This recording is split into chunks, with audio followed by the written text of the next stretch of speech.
Alright 200 IQ gamers, it's easy to be cynical about a new portable gaming device when it seems like everyone is jumping on the Switch clone bandwagon, with even established companies such as Alienware producing the most blatant, albeit very cool looking rip-offs. However, now that Valve have revealed their new Steam Deck with the proposition that it's a portable gaming device that will allow PC users to play their games on the go, let's discuss its seemingly limitless potential and why it has everything we've been asking for from the Switch for years.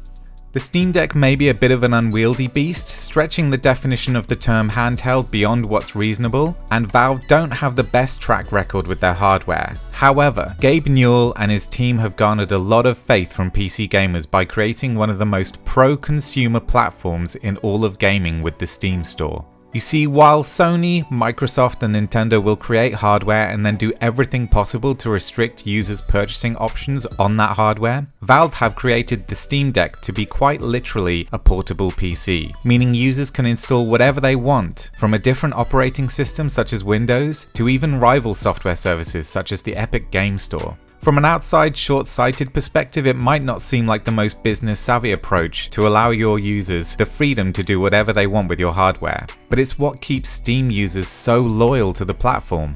The price of games on Steam is also significantly lower than they are on other platforms as well, with AAA titles being 30 to 50% cheaper on Steam than PlayStation, Xbox or Switch. The Steam Deck hardware may be more expensive, but in the long term you'll save money on the games you buy for it. While the Switch has a few entertainment streaming services such as Hulu, Funimation and YouTube, even after 4 years since it launched, we still don't have the likes of Netflix, Amazon Prime or Disney Plus on the Switch. But all of these streaming services and more will be available immediately when the Steam Deck launches. Other quality of life features that Switch users have been calling for since it launched, such as the basic ability to customize the theme of your home screen, sort your games into folders, chat with friends, browse your photos and videos from the SD card, and use your Bluetooth accessories will all work immediately on the Steam Deck. When we compare the graphical power of the Steam Deck with every console from the last few generations, we can see that it is 3 to 4 times more powerful than the Switch and roughly the same power as a base PS4, which is impressive for a handheld device.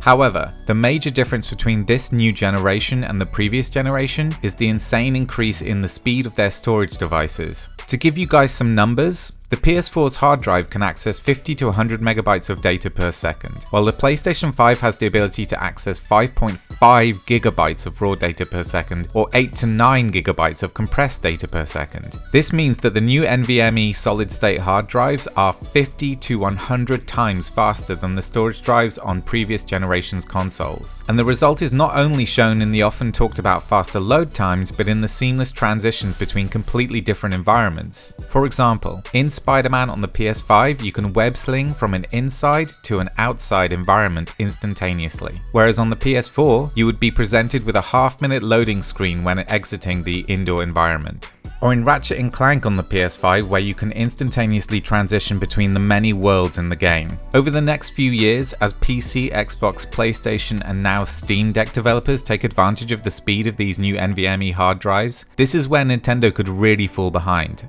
As we all start to get used to these instantaneous load times and environmental transitions, the Switch's comparatively snail-paced load times will really start to show. But even with these major positives in the Steam Deck's favour, there are still some issues that should be addressed, such as the fact that Valve have confirmed that the Steam Deck won't benefit from boosted power when it's docked, like the Switch does. It will run at exactly the same speeds whether you're in handheld or docked mode, so developers won't be able to take advantage of more power in docked mode like they can on the Switch. Then there's the major issue of hard drive space. The base 64GB Steam Deck is really going to shine a light on what a great job Nintendo have done with not only minimizing the file size of their games, but in ensuring third-party titles stay at a reasonable size.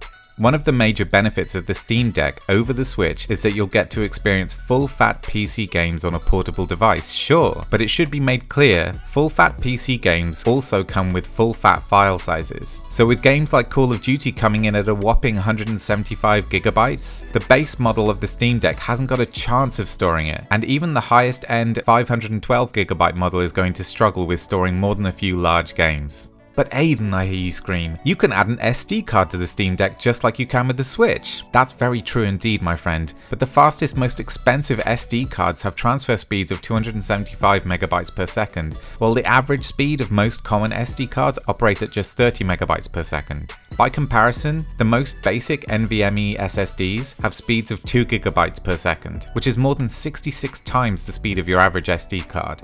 The future of gaming is centered around these NVMe solid-state hard drives, and Nintendo are going to be seriously behind the times with Switch tech, to the point where even the most talented port developers like Panic Button won't be able to bring games designed to run on NVMe hard drives over to the Switch's comparatively ancient hardware. However, in the Switch's favour is the fact that all games available on the eShop are optimised to play on Nintendo Switch hardware, whereas PC games will not be optimised for Steam Deck hardware. So users will be left to tune games themselves and will obviously have varying results not only in performance of the game on the hardware, but in the Steam Deck's battery life. If you spent any time in gaming subreddits since the Steam Deck was announced, it's hard to avoid the posts pointing out that there are plenty of Switch emulators on PC that will play Switch games better on the Steam Deck than they do on the Switch, ultimately turning the Steam Deck into the Switch Pro everyone has been asking for. It's wholly illegal to play Switch games that you don't own on an emulator, and you won't be able to play online games such as Splatoon or Smash Brothers, but even Nintendo must be aware that this is a commonly discussed feature amongst potential Steam Deck owners. The arrival of the Steam Deck is nothing but positive for gamers, providing us with more options than ever before, and the huge library of titles on the Steam store is an undeniably great value proposition. Competition for the Nintendo Switch also has to be a good thing, as Nintendo have had free reign of the handheld market over the last few years.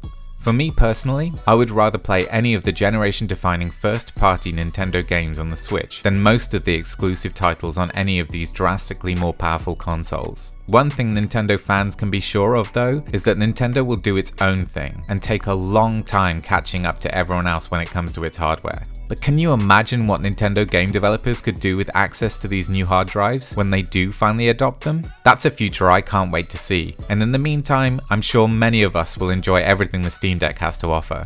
But that's just my thoughts. Let me know what you guys think in the comments below. Catch you all next time.